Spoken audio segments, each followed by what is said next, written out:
ya karatung thi alle bacharo yalachimi Albari cross by Romeo mi mangle soye sa thang nai ha tung tung playo ai nim khao wana ka mo ang kramole sorgo anno so binai hase man ke mo tho mai ya proguno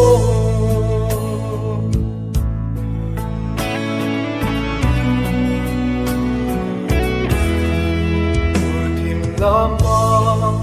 ini tumpo krose karami ang hiraw ya atay tunyo sumye tungpo mong siyang mo tukulawo kung tungplayo ay nim kawo wana ka mo ang kramole sorgo ano so binay hase man ke mo thomay ya proguno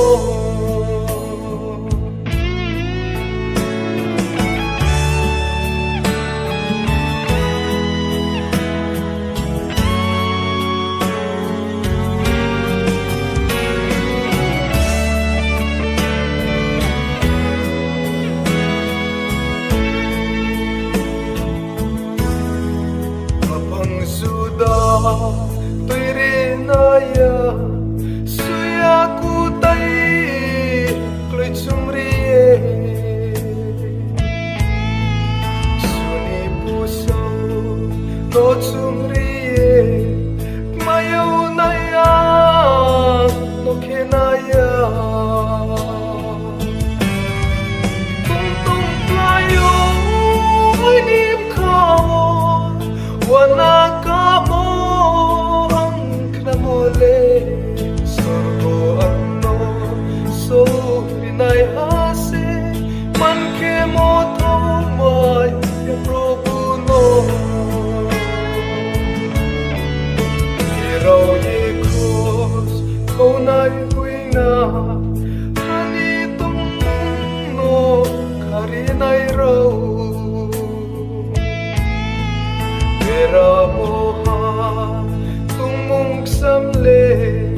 lingwi au nai khukri khâu kha